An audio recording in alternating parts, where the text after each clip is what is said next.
Hey everyone, thanks for checking out Grub Stakers, a podcast about billionaires where we ask the question, is there such a thing as a good billionaire? This week we're going to be covering Mark Cuban, Dallas Maverick owner, Shark Tank star, and a man who has dodged some allegations from women time and time again. We cover all these things with our special guest, Mike Recine. Oh, and also, we talk about why Sean McCarthy was not kicked out of the podcast. Was it a bird? Was it a plane? Maybe a future lawsuit. All that and more this week on Grub Stakers.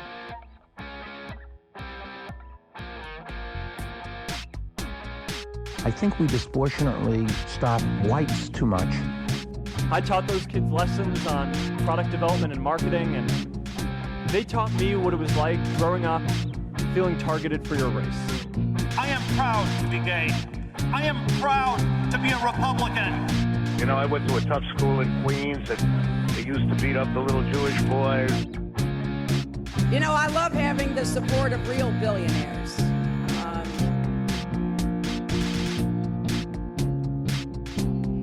Hey everybody, welcome to Grub Stakers, the podcast about billionaires, and a special welcome to our new listeners, the attorneys at Covington and Burling. I'm Sean P. McCarthy, joined as always by Andy Palmer, Yogi Paul, Steve Jeffries. And today we got a very special guest, a very funny stand-up comedian, host of the podcast The Sit Down. Mike Recine is with us. Thank you. And we've got an episode about Mark Cuban, of course the Dallas Mavericks owner, Shark Tank cast member. But before we get to that, we just spend 5 minutes talking about why... Your tweet. Yeah.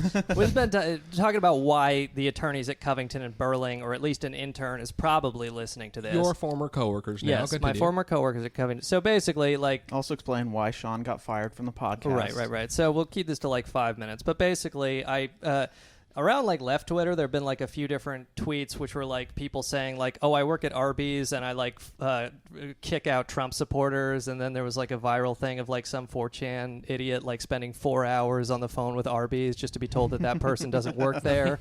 And so everybody was laughing at them. And then someone else posted something about how they worked at the Mayo Clinic and they were like telling Trump supporters that they have like what are they called, ectopic pregnancies or something. So they had to get abortions of their white babies.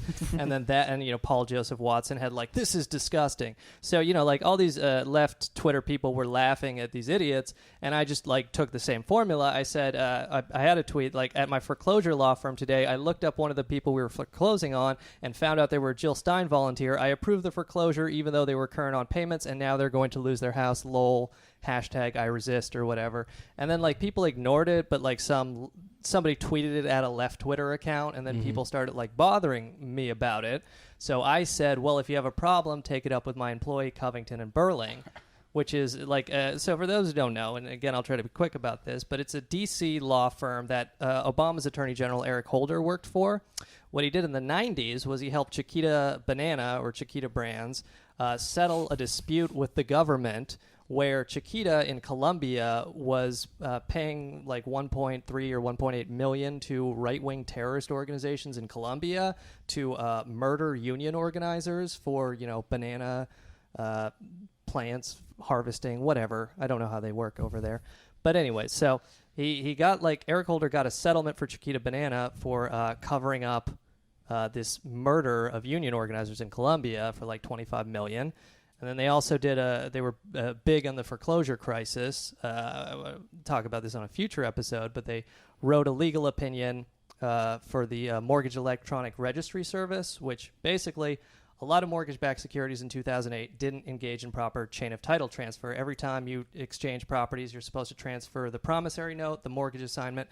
Mortgage-backed securities didn't do that for a variety of reasons, such as they didn't want to pay the $35 fee. You have to pay to local public records every time you do. So they just set up their own internal system for keeping track of that, which is totally illegal. But Covington and Burling wrote the legal opinion and defended this, et cetera, and then, you know, something like 6 million people were foreclosed on in 2010 fraudulently thanks to this work. So I said I worked at Covington because I wanted people to call Covington, and they did. Like a bunch of people started calling Covington and asking if I worked there and like trying to get me fired, and then eventually somebody posted on Facebook that they called Covington and they were like, okay, so this person doesn't work there. Are you going to sue them for defamation? And the person on the other end of the line said, well, all I can say is that we've had that discussion.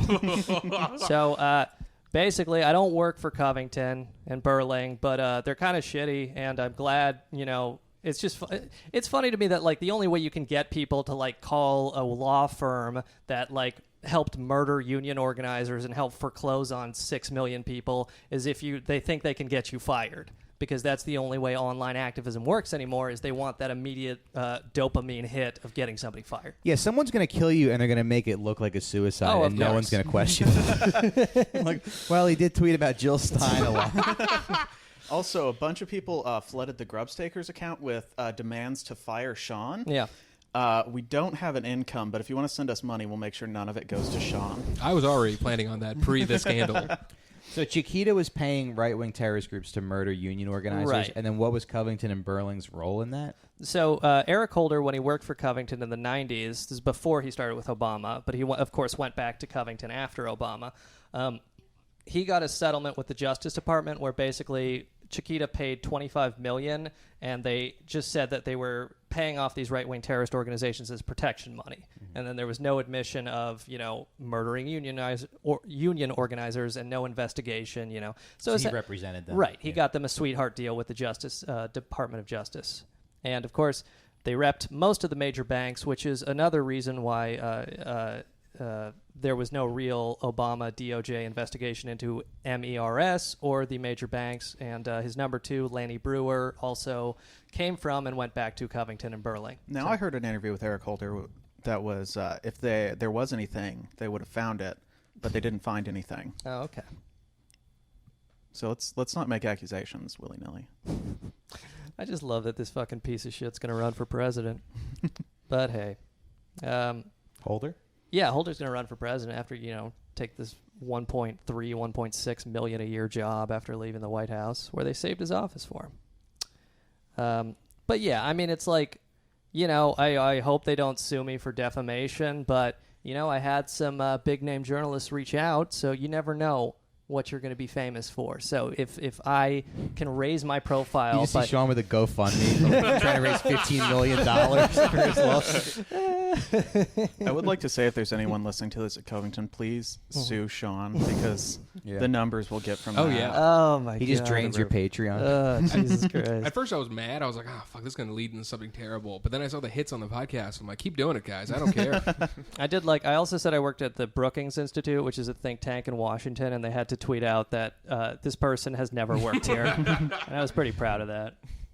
It's crazy how quick corporations have to be like, someone's saying that they work here. We don't know what's going on. Let's figure it out real quick. I do just like that. It's like, I would assume more like people who are just on left Twitter all the time would know about Covington, but like the only thing is now their fucking tweets, Covington tweets, all have like responses being like, please fire this person immediately. You're foreclosing on Jill Stein supporters. And it's like, well, at least somebody's giving them some negative publicity. I'm the only candidate in this race that is not poisoned. All right. Well, so that was about it for my story. But, Covington, if you're listening, please have mercy. Or, if you kill me, like, not in the face. Where do you want it instead of the face? Some gut shots. God, so a lot of my research for that, and again, I'd like to do more. Sean McCarthy shot himself 17 times today. Reloaded halfway through. There was so a lot of my research comes from this book by David Dayen, Chain of Title, which is about the 2010 foreclosure fraud. I really recommend. I'll talk about it more on a future episode. But basically, there was one case that went forward against a foreclosure mill law firm. The key cooperating witness mysteriously died the night before she was to give her sworn testimony, allegedly of a drug overdose. So, something to think about. Can't trust junkies. You can't really recant. But alas, this episode's about Mark Cuban McCarthy. Right, yes. So, but what sucks is when you do finally get murked, we're all going to have to be like, he was murdered. We're all going to look insane. Yeah. All your friends are going to, I love, just people be, paid to, share all my fucking stand-up clips about depression or something. Yeah. Oh, hey. Here's the suicide hotline if you're thinking about it. Just a bunch of people, tweeting out, my prescription for Paxil or some shit. Yeah, I don't know. It'll suck, but I mean, it's inevitable at this point. Like, I think getting murdered? Well, I think like political murder is really going to take off in like 5 to 10 years. You're just going to have like fucking gang war between like Chapo and the right stuff or whatever. But like retail shit against podcasts. Podcast war. All right. Well, anyway, so that's about the background story. If you're listening, Covington and Burling, we hope you enjoy the podcast. Do not send any process servers. I do not leave the apartment ever. Anyway, so let's get into it. This week we're talking about Mark Cuban, and we're very happy Mike's here because he's an avid watcher of Shark Tank, so he can tell us all about how Mark Cuban behaves. And Mark Cuban has talked about how like Shark Tank really raised his profile and like how much more well known he is because of it. But so basically, he's worth, according to Forbes, as of June 2018, he's worth about $3.7 billion. He was born in Pittsburgh, 1958, middle-class family. Father was an automobile upholsterer. His mom worked odd jobs. And he grew up in Mount Lebanon, Jewish middle-class suburb around there. He must feel like such a piece of shit when he looks at the list of other billionaires. And there's 60 billion, 10 billion, 7 billion.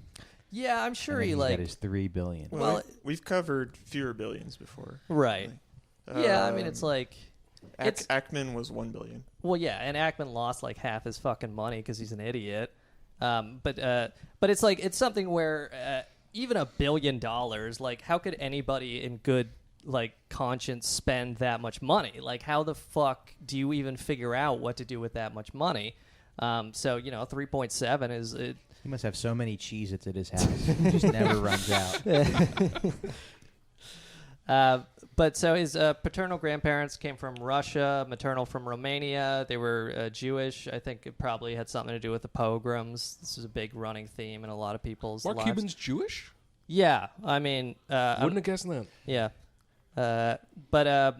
And so, like, he kind of had, like, Wait, are you saying all the billionaires are Jews? No. Why would you think that, AC? Anyways, he was born in... a middle-class suburb, grows up middle-class suburb, and then, like, at age 16, he comes up with this idea. There's, like, a strike at the Pittsburgh Post-Gazette, the local newspaper. So he comes up with the business idea of running newspapers from Cleveland to Pittsburgh. So he essentially is such an entrepreneur that he figured out how to be a scab at, like, an early age. And he made a good deal of money doing that. Scabbing. At 16? Yeah, at 16. That was a good hustle. And when I was 12, I sold Wawa sandwiches in the lunchroom at like a 50-cent markup. I would go buy them the night before, and then I would sell them. I should have sold them for more money. What's a Wawa sandwich? Wawa is a convenience store, a Pennsylvania and South Jersey convenience store. There's some in Maryland too. I think it might be coming to New York soon, but it's the best. It's the best convenience store on the planet. You excited for it to be New York? No, because I like leaving New York and going to Wawa. Right. Yeah. Well, Mike, maybe if there's a union strike, you'll be able to start selling them again. Yeah. So he goes to University of Pittsburgh for a year. He transfers to Indiana U in Bloomington. He graduates from the Kelley School of Business, 1981. He joins a frat as well, which will become relevant later. And so he has like this story in this documentary I watched. Basically, he purchased and renovated a bar near campus in Indiana called the Motley's Pub. And I'm like, they don't really explain where he got the money for that, But I guess he like got some of it from like other people becoming shareholders, like spending X number to get some of the profits in the bar. Yeah, everyone else in college is like buying porn for the first time and like trying to finger someone, and he's like, "I'll buy a bar, then they'll have to like me." Yeah, he got to the fingering people later. Yeah, he's like the kid with a pool who can't understand why he doesn't have friends. So did he just take out $50,000 of student loans and just say fuck school and then invested in a bar and a bunch of other ventures? Well, it's funny because like the other clip is like him saying like, yeah, when I was in college, I was like hustling, applying for this loan, applying for this grant, applying for this scholarship, and it's like I basically lived off of $20 a week, at the most, and I just hustled. Get this loan and apply for this aid and apply for this grant. And he was like, someday I'll be a 50-year-old on a yacht who takes Viagra. But it's like, that's all the government. So it's just kind of funny when these people become like libertarians and they're like, yeah, I hustled. I applied for this welfare program and this welfare program, and that's why I want to get rid of them all. Yeah, they always make it sound like, and this is like a classic like dad-uncle argument, like they bought a box of apples and stood on the corner and sold those apples. And when they got their money, you know what they did? They didn't go to the bar or buy movies. They bought more apples. Yeah, and it's like, and we've talked about it a bit on this podcast, but again, it's like a totally different economy that they grew up in. 60s and 70s were really the boom time in America. So it's like, congratulations, you probably worked hard, but you should. If you tried to run newspapers from Cleveland now, you would lose thousands of dollars, even with the strike. Yeah. I'm actually standing up for what the American people need and deserve. All right, so he purchases this bar near campus. She's got a sexy voice, huh? Yeah. She was a singer in college. Oh yeah, she's got a folk album. How about we make that the show? Let's Google young Jill stuff, and we'll put a cookie on the floor.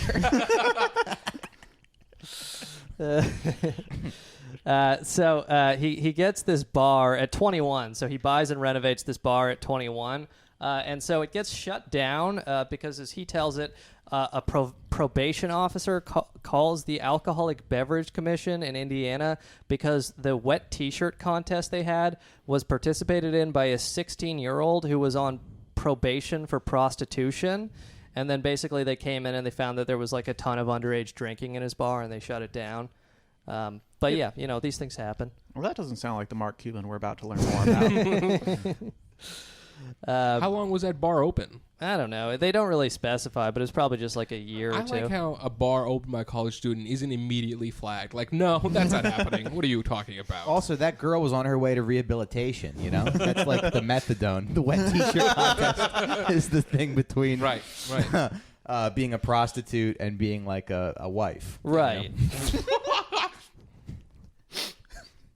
She's a secretary now. She got clean. She works for the Dallas front office. She's great. She works for Loot Crate. She invented Think Underpants. So he gets his bar shut down, but he graduates business school. He goes back to Pittsburgh for like a year. He works at Mellon Bank, which is like, a pretty shitty bank for a variety of reasons. It was founded by the Mellon fortune. And it's been caught up in a bunch of other scandals, but it's neither here nor there. But my man got a melon head. But so he gets fired or he quits because he got chewed out for, according to him, he started some like company humor newsletter without permission, which is like... Wait, that's why he got fired? That's what he says in this documentary. That is so pathetic. Yeah. And they cut out the part where it was all rape jokes. Yeah, those are always... He's that guy. He's like, I saw this online, just had to share. It's the White House with watermelons in front of it. This is so funny. He's Michael Scott. It's like, what do you call all the N-words at the bottom of the ocean? Telling streak jokes. It's reply all.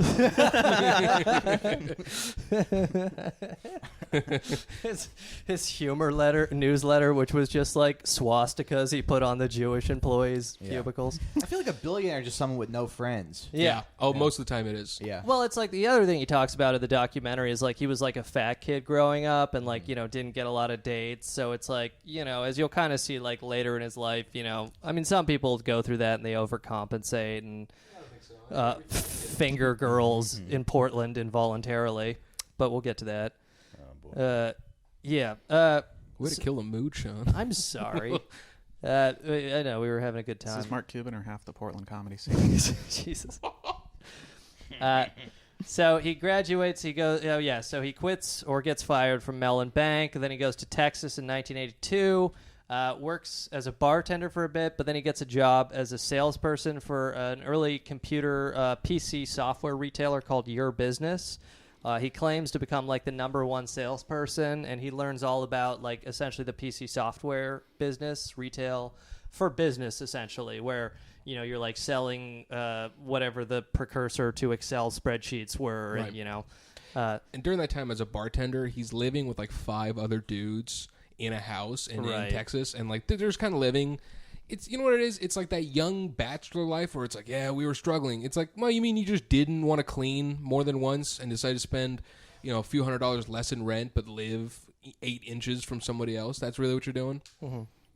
Yeah, no, his struggle story was basically like what a Chinese family goes through today. Right. On a daily basis. That's a Chinese family who made it. But so yeah, no. So he goes through this, and then so basically he claims he was like fired from this company after a year because like he didn't want to clean up the store. Instead, he like closed a $15,000 deal or something, and then the owner was like a dipshit. Was like, all right, well, I'm firing you. So in '83, he starts what's called Micro Solutions, and basically he does this by like he claims going to one of the clients there. One of his clients and saying like, hey, will you fund me to go into business? And, you know, he doesn't really specify how he really got the startup capital, but, you know, you can imagine he probably got some friends and family loans too. But so anyways, he gets this friend to go in with, or this former customer to go in as his business partner. And then he claims he worked 7 years without taking a vacation or whatever, you know, whatever like mythology he builds up. And again, I'm sure he worked hard, but he was right place, right time. He was like right in the middle of the computer boom of the 80s. He works for 7 years. He's selling the software. Then he sells the thing to CompuServe, which was at the time a subsidiary of H&R Block. He sells it for $6 million in 1990, and he personally gets $2 million of that after tax. So in 1990, he's a millionaire. And then he just goes on vacation, is what he says. There's so many people who like buy into that mentality of like, and I feel like I did it too, where it's like this thing where you just don't ask for help. You do everything yourself. Yep. You don't, and like all these guys get help. Yeah. People act like they just did it without anything. You know, like the great intellectual Louis J. Gomez will always be like, billionaires are billionaires because they work hard and they're smarter than everybody. Right. But they just know how to like grift the right people. Right. Well, it's bending arms. It's just, hey, let me bend everyone's arm around me for that slight amount of bump to then tomorrow be better than everyone else. Except for the great Alexander Hamilton. He's the only self-made who made it. Yeah, you know, he really effectively worked the books on those slave trading companies. You know? But he worked the books. That's really what we're talking about here. You know, he didn't have help. I got the looks. I'll work the books. He was very sad about working the books for the slave traders. Yeah. You know, he was shaking his head in disapproval the whole time. Yeah, but he knew 200 years later he'd be able to sell the rights, get corny rap songs made out of it. I don't know. I've never listened to it. I have no idea if it's good or not. You probably will end up liking it. You know, I probably and then would. hating yourself for how much. I would probably like Hamilton. I don't hate Alexander Hamilton, but that's neither here nor there. But so anyway, so he sells this company. He's a multimillionaire. Mark Cuban does. He just goes on vacation. He says, "Fuck everything. I'm out." And that Lin-Manuel's going to get Me Too'd eventually. Right. Like, no totally. one can be that enjoyed and not, you know. Well, so like, and again, there's a digression, but Lin-Manuel did an ad or a series of ads for Morgan Stanley, and you know we were talking about the foreclosure crisis at the start of the episode. Morgan Stanley was one of those people who was, when we talk about robo-signing, it's not really a good term because what they were doing was essentially creating documents out of thin air, and they were just like having somebody sit in a room and sign one of these, and having someone sit in another room and pretend to notarize these completely fictional documents that they used to throw people out of their homes, about 6 million plus in the foreclosure crisis. So again, it's like, you know, whatever, take your commercial money, but maybe have a little bit of a conscience when you're like gonna tweet emotional stuff about like don't kill yourself after your fucking business partners are responsible for, you know, hundreds of suicides at minimum. You know what I think he's gonna get is a light Me Too, sort of like the Buffy guy. What's his name? Oh, Joss Whedon? Yeah, like Joss Whedon. Just like cheating on his wife, Me Too, or whatever? Yeah. There's no way he doesn't already cheat on his wife. Right. Oh, yeah. Yeah. Yeah, that dude fucking around. You can see in his eyes. It's like a snake. He's happy. At least Tony Soprano got to tell him, fuck that guy. It's the therapy. All right, so Mark Cuban goes on vacation. He buys like I guess American Airlines at the time was offering like $185,000 for like lifetime flights or something, like 80,000 miles a year. So he buys that, and he goes on vacation everywhere. He spends 2 years in L.A., actually. Mark Cuban does. He tries to be an actor. He has a couple bit parts. Yeah, and that's about it. Like, his acting. He played Macho Mark in a movie, because I guess, like, when you retire, he just, like, hit the gym all the time. You know, he's like that guy that we've all met doing stand-up who just has a bunch of money for some reason. Right. He's like just producing shows, and it's like just bad. Yeah, and then he gets on stage, and you're like, "Oh, is that guy funny?" And you're like, "He's a nice guy." Yeah, he's just like a multi-millionaire because of his father's work on the union problem in Colombia for Covington and Burling. But so he tries to be an actor for 2 years, and then begs his teacher to kiss ladies. Give me a scene where I have to kiss her. Give me a scene where I have to kiss her. And he was cool about it. Right. So he begs according to his own admission, he begs his acting teacher for parts where he has to like kiss female actresses, which again, he has been accused of sexual assault and a toxic workplace culture at the Mavs. So take that for what you will. But yeah, no, it's crazy that a millionaire in the 90s was like, you know how I'm going to make out with chicks? I'm going to get into acting and talk to my acting teacher, and they're going to hook it up. I can't just make out with women on my own in my own life. Acting classes. Yeah, no one who's ever kissed a girl does that. I like the idea of like UCB coaches being like low-level pimps. Yeah. Like, yo, if I sign up for like the 201 classes, can you get me like a scene with Samantha? All right, so he does the acting for 2 years, and then in '95, this is when he really like, essentially like, in my opinion, he became a billionaire through like, you know, obviously some hard work, but just sheer luck in terms of riding the .com bubble. Like, he wrote it perfectly. So basically what happens is it's a company would eventually be called AudioNet and then Broadcast.com. And it was founded by this guy, Cameron Christopher Jabe or whatever, Jaeb,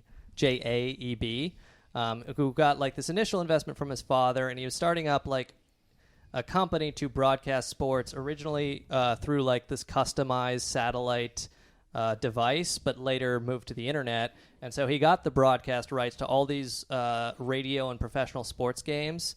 Eventually, like, you know, on the internet, he was making like according to him, he was making 80 to 100 calls a day, getting the broadcast rights for all these sports. And so then Mark Cuban finds out about this in 1994.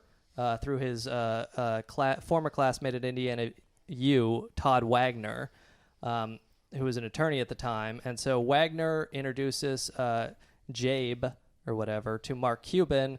Cuban invests $10,000 in exchange for 2% of the company, apparently because he and Todd Wagner wanted to listen to Indiana Hoosiers basketball games on the internet. And then Cuban and Wagner eventually work out a deal where they give the original founder 10% of the company and then give him a monthly salary of $2,500, but they take complete control of the company. I believe this was in '95. And then they completely write him out of the history. Wow. Which is just kind of funny because it's like, you know, like you watch the documentary, you read the Wikipedia, you would have no idea that this guy exists because they bought the company and they're like, yeah, it was our idea. Broadcast sports on the internet. We thought of that. And then Q was like, all right, good work, everybody. I got to get to acting class. I just can't get over this. Play that clip again, Andy. That's so fucking funny. Yeah. I would just beg the teacher, give me a scene where I have to kiss her. Give me a scene where I have to kiss her. And he was cool about it. Man, documentaries were so different before the Me Too Nervous movement. laugh at the end. I hate how he's like salivating in that clip. Like, it's been a decade or two after that incident's happened, and he's still like, yeah, they were fine with it. Yeah. What a fucking piece of shit. He was a happily married man at that point. He got married in '97, actually. Yeah. Okay, well, we'll get to that. But so basically, they found as AudioNet in '95. They keep growing. They broadcast sports for, you know, essentially through the internet. You can listen to sports games out of local networks, so it's pretty popular. They broadcast, I think, the Victoria's Secret fashion show at one point, as well as I think the '96 presidential. Like the audio of it? I think that was like in the '90s. They might have broadcast the video, but But yeah, He's that just seems doing commentary. For the Ooh, what a beautiful lady. He's like, I bet those boobs feel like a bag of sand. Yeah, it really seems like if there's one thing that does not work in audio format, it is the Victoria's Secret fashion show. But so he's the company's. Wow, those bras! Check them out, everyone. Playboy Radio. It's like the 90s. So like, they're like, no, we're gonna do this one in video, and it's like 4 pixels that are just colors shifting around. And Ooh, like, check out that beige pixel. Huh? Yeah. It's nice. That'd be a problem because people like keep jacking off during the commercial breaks or something. Before we get to the IPO, essentially like they go in, but then they also like start getting their friends and family to invest. And here's just For a the clip. moment, it was only on paper. But Mark and Todd were suddenly filthy rich. Friends and family who'd shown enough faith to make the minimum investment of $16,000 were now worth nearly $20 million. I like how this entire documentary is scored by what's probably a band of 58-year-olds. It is very Viagra-inspired music. Yeah. This is so funny that so much of life just comes down to like friends and women. Yep. Right. Well, it's And, a like, running if you gag don't- that every single billionaire gets a loan from Friends and Family Corp. Right. Yeah, like Early on. fucking Jeff Bezos got $300,000 from his No, parents. Jeff Bezos is 140 times billion smarter than us. That's why he got the money. Yeah. Those are the best people are the Jeff Bezos stands Oh online. God. What is this? Oh, the people who will defend Jeff Bezos to the death. Wow. They're like, he made one homeless shelter in Seattle. Is that not enough for you? Those are people. And then he made Yeah. all of the people that fill it. Yeah. Hell yeah, Sean. All right, so basically they do, they go public July 17, 1998. And again, this is the height of the dot-com bubble, so they shoot up to $62 a share, and he's like, multi-millionaire on paper now. But then I think just like less than a year later, Yahoo buys it for $5.8 billion in 1999. And again, this is perfect timing because, of course, in 2000 you have the dot-com crash. Right. So Yahoo spends almost $6 billion on this company that they shut down completely in 2002. Wow. So it's just like one of the absolute dumbest purchases in history. But it makes Mark Cuban a billionaire on paper. I think his wealth becomes like 1.3 or so billion in 2000. And it's funny how any of us in this room would be like, all right, that's it. Gonna Yeah. take my money, like, do whatever. Right. Gonna take some acting classes, have Yeah. fun with my life. I'll maybe start a podcast, get really into like IPAs, just enjoy my life. Yeah. well, it's like That's what Preet Bharara did, basically. the former. But he had crazy good luck. Yeah. With all of this. Oh yeah, Mark Cuban was like he perfectly rode the wave, and it's just funny because it's like, he has like inspirational quotes that he sells T-shirts of, which we'll get to. But one of them is like, "If I can do it, you can do it," and it's like, well, clearly not. I mean, like you got, and even like at one point in the doc, he admits he got insanely lucky, but of course he still has this kind of like Ayn Rand sense that it was my hard work that got me here. Right. Which, Right. And it's like hard work. It's called rise and grind. There's a lot of stuff where he talks about like, I told my friends I was going to be rich growing up, and it's like, oh man, that's the worst.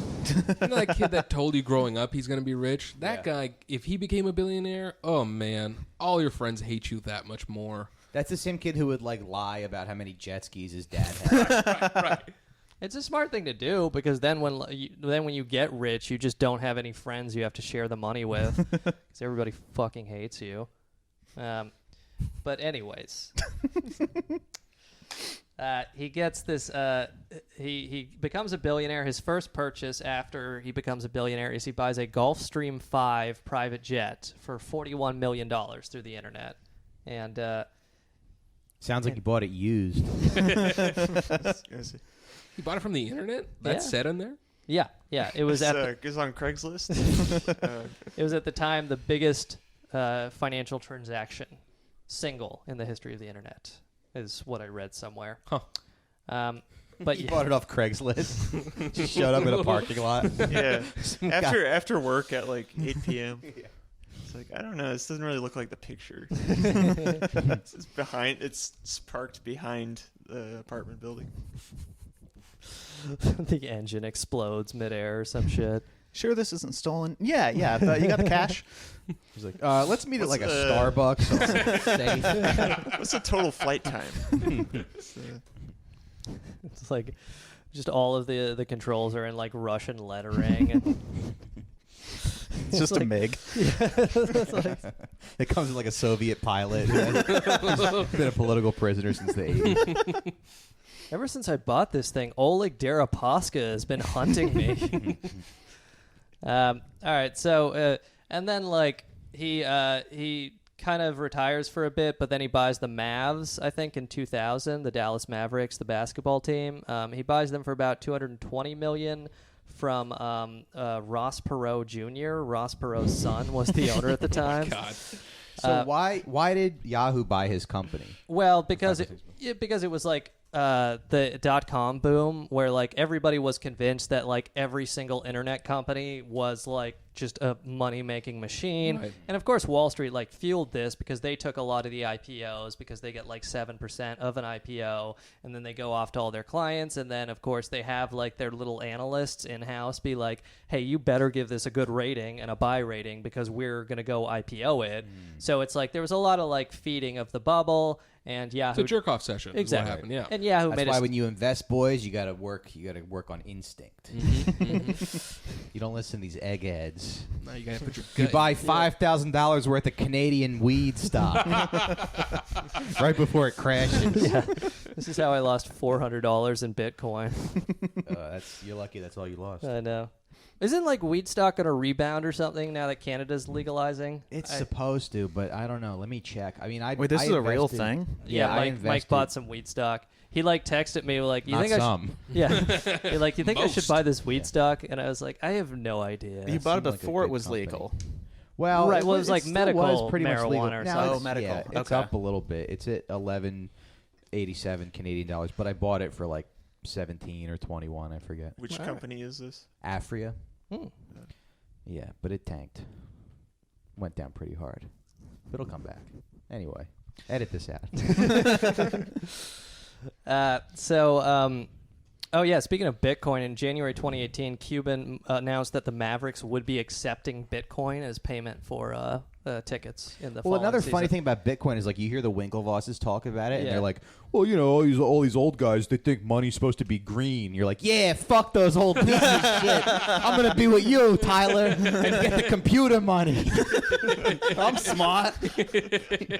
You feel like you're like Fredo Corleone. Yeah. Like, these people who like the Winklevoss twins who know nothing about coming from money or old guys with money. Yeah. Harvard yachts or rowing or whatever the fuck. Young Crew, money there you go. Winklevoss.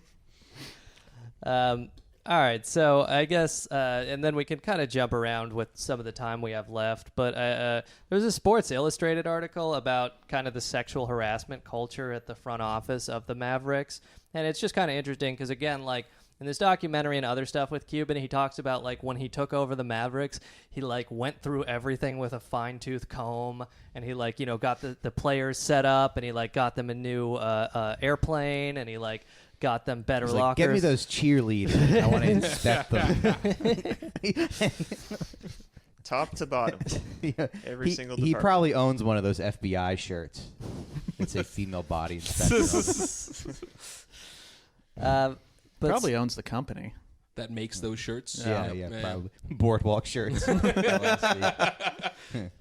But so there was a president of the Mavs, the Mavericks at the time, Tirdima Usuri. Just a bunch of Guidos at the T-shirt. So it's like, guys, Mr. Cuban's coming in today. Everybody clean up. Make sure. So he buys the Mavs in 2000, and then the president from the 90s to 2015 was this guy named Tirdima Usuri.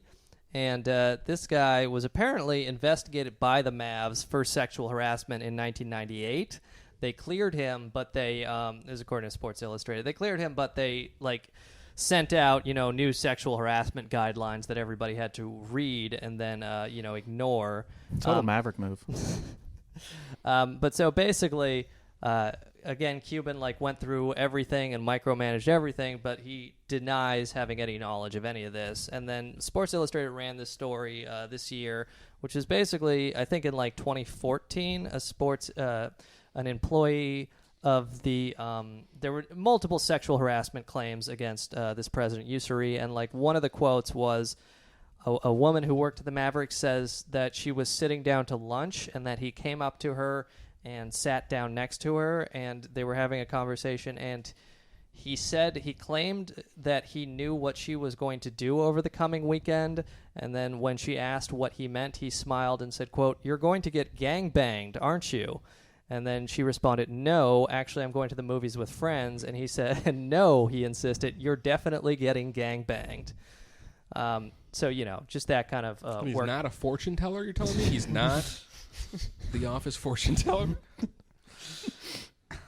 It was a bit awkward because she actually was going to get it. Yeah. And I just want to remind your listeners, the only people who actually have game are truck drivers like me. Working class, salt of the earth men who treat you with respect. I do like the idea that in court they're like, no, he is the office fortune teller. But it's so, like, in that, like, that guy was trying to get laid, like, in his head, she was like, maybe I'm going to get gangbanged. Here's my number. I love how her first response isn't like, "What the fuck are you saying?" but "I'm going to the movies this weekend." And he's just like, oh, what movie you think you're going to see? She's like, well, it was a French art house film, so he was partially right. Yeah, no, he knew that she was going to Mark Cuban's bar, the Motley's pub, for the wet T-shirt contest. Where is this guy from? Oh, I don't know. I haven't done much research on him, but essentially, he was. What, Ussery? Oh, he's from he grew up Los in Compton, Angeles, yeah. But so he was so there were like multiple complaints about him. Like another one was a woman said that he like approached her in an elevator and said like, "Come on, just one time" or something like that. But so he was let go in 2015 on amicable terms, and then of course Mark Cuban claims that he knew nothing about it when Sports Illustrated published this article in 2018, and we believe him.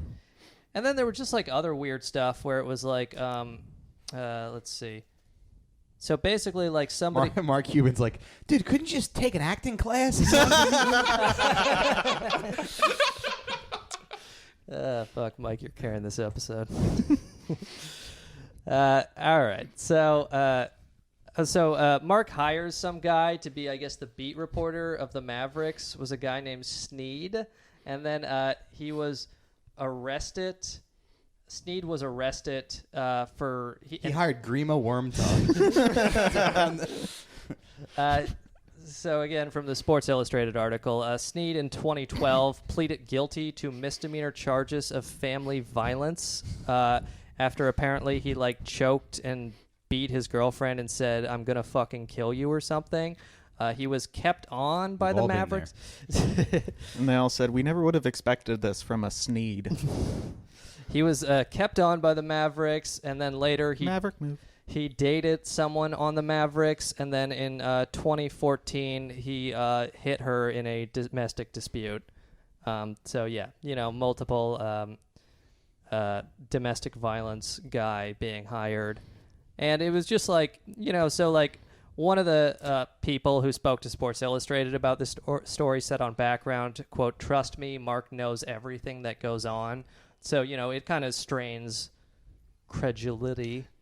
Yeah, it doesn't seem like Mark wouldn't know about this stuff. I mean, he seems like a hands-on. Right, especially because that Sneed guy was like arrested at his workplace. Yeah. You know who did know, though? The fortune teller. He tried to warn her.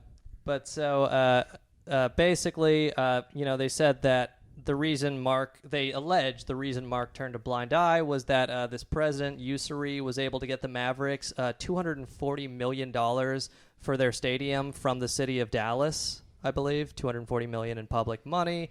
And he also brought the 2010 NBA All-Star game to Dallas. So the idea is that Mark kind of turned a blind eye because they were making money.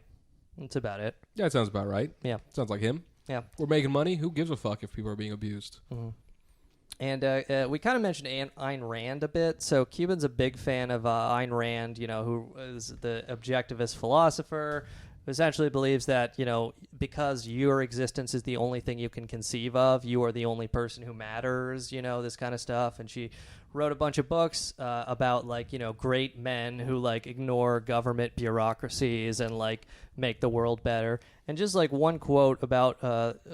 from Mark Cuban about Ayn Rand's book, The Fountainhead. Quote, "It was incredibly motivating to me. It encouraged me to think as an individual, take risks to reach my goals, and responsibility for my successes and failures. I loved it. I don't know how many times I have read it, but it got to the point where I had to stop because I would get too fired up." What? I didn't know that's at the core of objectivism, that you're the only person you can conceive of. So right, so it's so everybody else is just like a hologram. Basically, I mean, it was because Ayn Rand, thought of the libertarian movement as her bastard offspring or something. Mm-hmm. But that's really where her philosophy began and ended, was that, the power of the individual and the great individual, and the individual is what matters. And because, you are the only person you know for sure exists and can conceive of, you are the only person who matters. Right. I'm just imagining Mark Cuban in a Argyle sweater with collars coming out, sitting in a nice comfy reading chair with reading glasses coming down, and then all of a sudden he's just like, yeah, and spikes the book. Nothing like the prose of a 60-year-old Russian woman. Just babbling. But, so of course he was very inspired by the protagonist in The Fountainhead, which is why he went on to commit sexual assault. I like Milton Friedman. But just again, I haven't read The Fountainhead, but there's a scene where the main character, the hero, the individualist architect who knows better than all of the critics and all of the socialists, he rapes the main love interest, who's the wealthy daughter of one of his clients or something, and basically. Fountainhead? What? That's in The Fountainhead? That's in The Fountainhead, yes. And so there's been a lot of discussion about this scene, but I just want to... But so basically, Ayn Rand writes it in a way where he rapes her, but she likes it. And just one quick pull quote from it, which is that Ayn Rand writes, "The act of a master taking shameful, contemptuous possession of her was the kind of rapture she had wanted." And so it is just kind of this... I don't know, maybe if you read The Fountainhead, you internalize this idea that this great man, grabbing fucking women in his acting class is what they really want deep down. And for 15 years, America's Fed chair was a huge fan of this. Did Bernie Sanders say something like that too? He did, yeah. That was in he wrote a short story with that. Oh, I just want to say that I like to be... He said that in a debate with Hillary Clinton. Not so quick on his feet. Yeah. Yes, Bill Clinton is a rapist, and Hillary likes it. Well, I still fucking hate Hillary, so...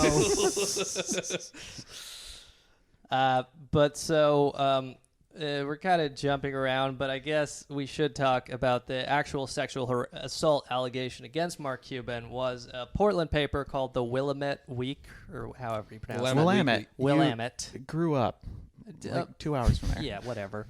But so they published this story where they found it through police records, Portland police records, but then they contacted the woman and then she confirmed it. So basically, just a quote from the Willamette Week, the woman told police she encountered Cuban in late April 2011. This is during a playoff game, or just before a playoff game between the Mavericks and the Portland Trailblazers. She encountered him at a bar in Portland, asked him to pose for a photograph. While they smiled for the camera, she claimed, he thrust his hand down the back of her jeans and penetrated her vagina with his finger. And so basically, she wasn't sure what to do about this. She told her then boyfriend, she told friends and family. Then a week later, she went to the Portland police. And they opened up an investigation into this. They had 7 photos from the woman, apparently 2 of which they deemed significant because you couldn't see Mark Cuban's hand, it was clearly on her back or her butt or whatever, and she had a grimacing expression or something like that. But that was the only evidence they had. And so then one of the investigators like calls up Mark Cuban and like is like, "Do you remember this?" And he's like, "No, of course not. I was with Kevin Love the whole night. He claims he was like a little drunk but not plastered, whereas the woman says he was just shit-faced and this took place at like 2 a.m. or something." But so they investigated, and then the DA eventually decided not to prosecute. But I do like that in response to this... This one's going into the he's rich pile. In response to this, Cuban got 2 urologists at George Washington University to provide the detective investigating with a written opinion that Cuban could not have physically committed the crime because, quote, Cuban is a large male with large hands, making penetration without lubrication of the woman in the standing position virtually impossible. All right, I will admit that is kind of where my mind went. Yeah. I don't know. These must have been pretty loose-fitting jeans. She was She was just so wet from the idea of a master taking shameful, contemptuous possession of her that he just slid right in. All right. Yeah. All right. Well, guys, what else? No, I don't know. So he's been married since Anyways, you guys were mad at Sean before. Yeah. All right. I mean, that's the story. The DA investigated. They didn't come up with anything. But, the woman, she told the Willamette. I guess why would you lie about that? Right. Well, why would you ever say Mark Cuban touched you as a lie? What is there gain from that? Maybe he was trying to buy NBC. But so basically, DA chose not to prosecute. Woman told the paper that she stands by her claims 100%. Mark Cuban's attorneys deny him 100%. And that's where we're at. And, he's essentially talked about running for president for 2020, but his wife won't let him. So, maybe he should think about that advice. To be fair, his wife won't let him run for president, but he's certainly doing things his wife wouldn't like constantly. So let's not pretend. That is funny though, to be that guy's lawyer and like you look around like you're in your backyard and you probably have like a beer and like an in-ground pool, and you're like, yeah, I got this money from saying Mark Cuban didn't finger a woman. That's why you're, I think we all wish we like had more money, but like just the awful shit you have to do sometimes. I like the idea of being like a university urologist at George Washington University and being like, honey, great news. We get to go on vacation this year because somebody accused Mark Cuban of rape or sexual assault. Can we talk about Shark Tank real quick? Yeah. I don't know if you guys know this, but I hate that show. I think it's stupid. And the reason I think it's stupid is because it's just a lazier infomercial. Because infomercials are, hey, here's some useless crap, and let's pitch it to the audience, which is the consumers. Shark Tank is, hey, I made a product, and let me pitch it to 4 people, and if they're interested, we'll get the public, which is not how that should work. That's stupid. If Mark Cuban likes something, I probably hate it. And apparently there's a Shark Analytics website where they've done an analysis on all of the investments they've done. And Mark Cuban has invested a little under $20 million on air, basically. And it's all around the U.S. And it's just like, I don't care what Cuban thinks is going to be profitable tomorrow. I don't give a fuck about this. He's a businessman. And the worst thing is that it makes people think that the American dream is that much more achievable. It's like, well, look, that guy made a condom made out of fucking hemp, and now he's got $1 million. And it's like, well, that's not realistic for any of us. Yeah. The condom or that business venture. I finally had a Cool House ice cream sandwich like this summer because the grocery store across the street sells them. And I always wanted one because I would see the truck and never get it. And it's like... They're like, artisan ice cream sandwiches. Sure. I'm eating it. I'm like, fuck this thing. But then people will hold that, whoever started that company up as like is modicum the right word? A modicum of success? An example of success? But it's like, that's not... I almost didn't look like an idiot. I had to see what a fucking stupid wop I am. But it's like, yeah, you just made like a shitty...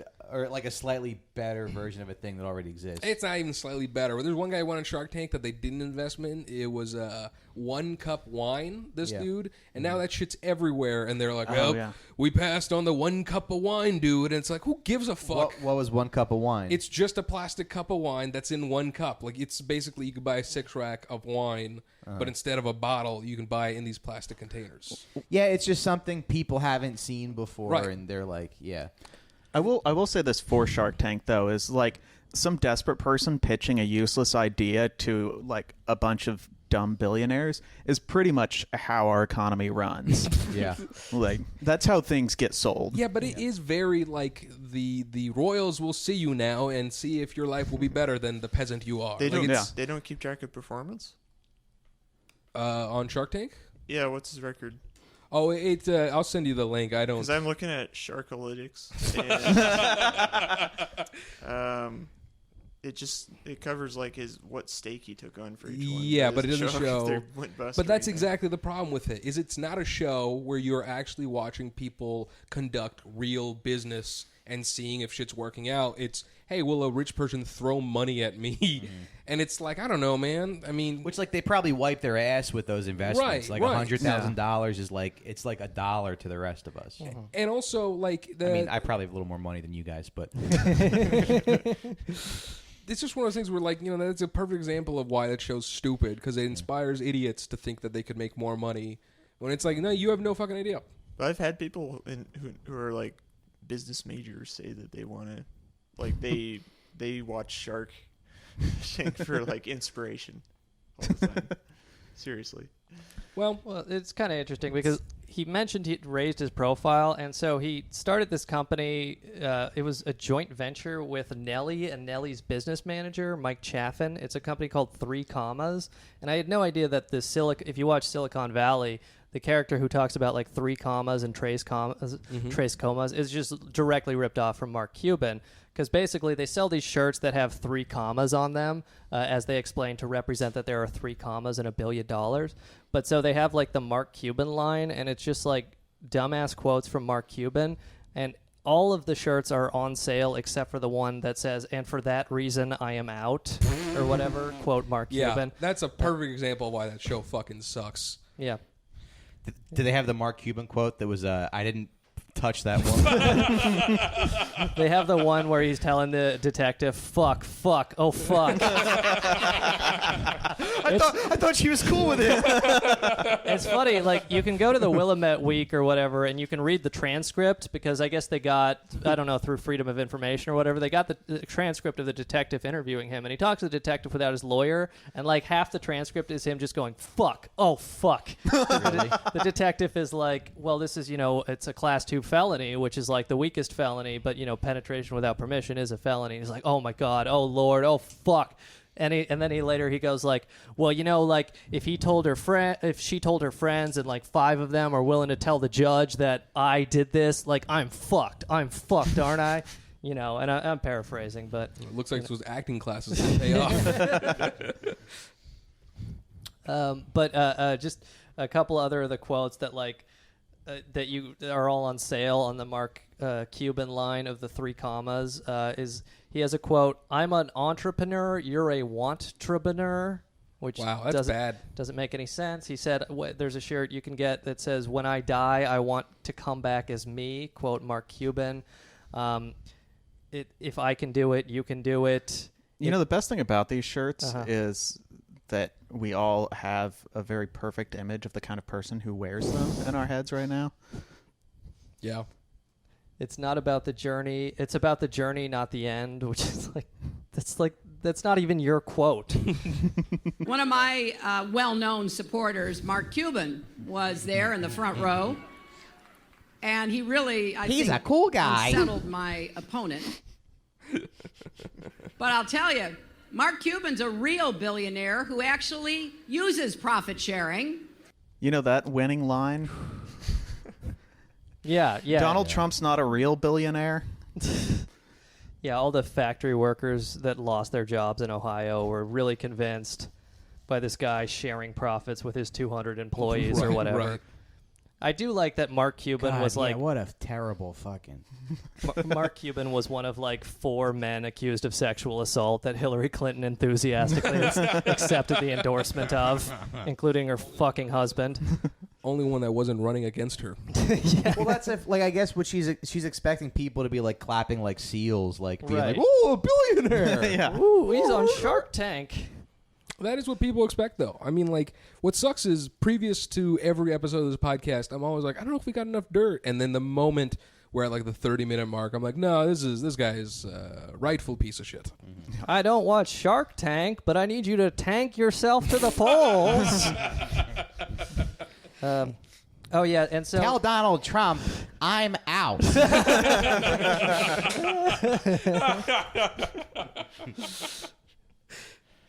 Is like... That's so shitty. You know what? If you're poor, it just means you're cool. Yeah. But Mrs. Clinton, the results are coming in. Oh, fuck. Oh, fuck. Oh, fuck. Oh, fuck. Every state, but so... It's a real billionaire. Right. Yeah, I don't know. Like, I just... How dare you say Donald Trump's not a billionaire, you fucking whore. Yeah, and so he had, like, some rally in Pittsburgh where he, like, told this extremely unenthusiastic crowd that, in Pittsburgh, we call Trump a jag-off or something. Like, and then he's wearing a shirt with Batman on it. I thought that's a Chicago thing, too. A jag-off? Jag-off, yeah. I don't know. Is it shorter for jack off? What's going on? I don't know. That's just what they say. Because you wouldn't be like, oh, it's jagging off in the back. Like, that doesn't seem... It's just a pejorative. It's short for what he should have done before going to that bar in Portland. My friend Kevin was telling me he was in a bar one time and, like, Hillary Clinton came on and there was, like, this older guy with his wife. And the guy looks at the TV and he goes, that fucking... And he said the C word. And then the guy's wife goes... Honey, no politics.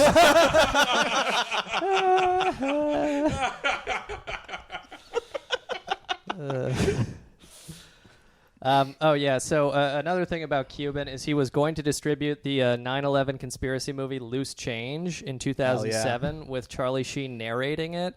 So Cuban owns 20... What a great voice. Cuban is a co-owner of 2929 Entertainment, which, among others, owns Magnolia Pictures. It owns Paramount Theaters. It owns Access TV. So, the best television. Sorry, guys, you're not going to be on Gotham Live or whatever if you haven't been already. But...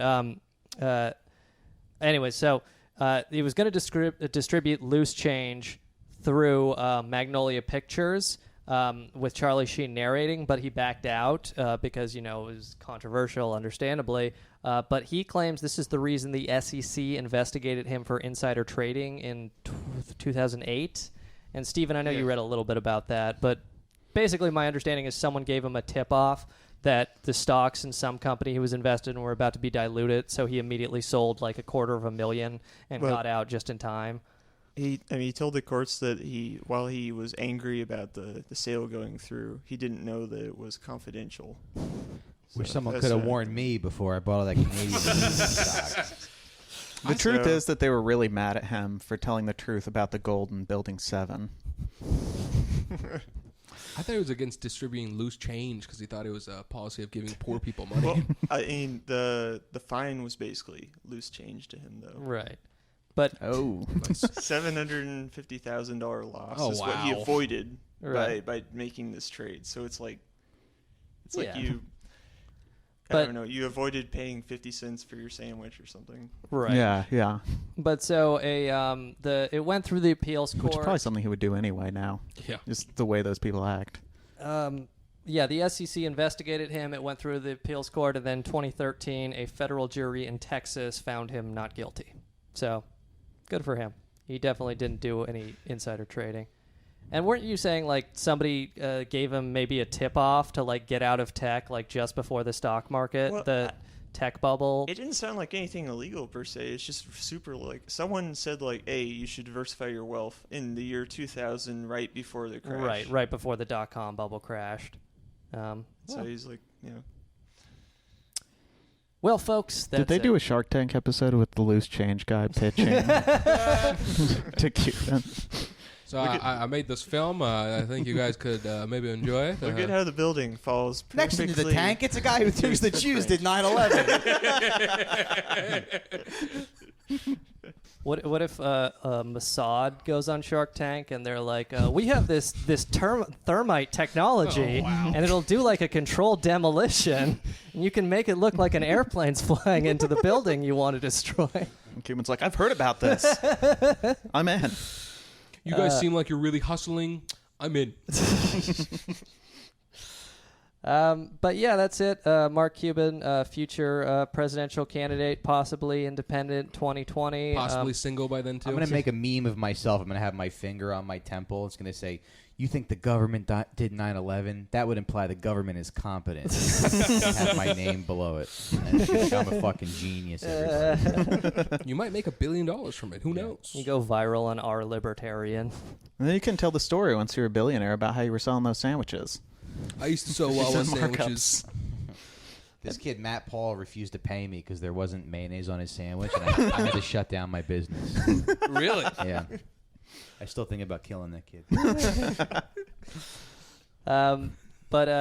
Yeah, thank you for being here. Mike Recine, very funny stand-up comedian, hosts the Sit Down podcast about organized crime. You should all check it out. It's Mike very Recine funny. and one of my favorites. Matt Anderson? Yes, Matt Anderson's there too. Lovely yeah, fella. the integral part of the show.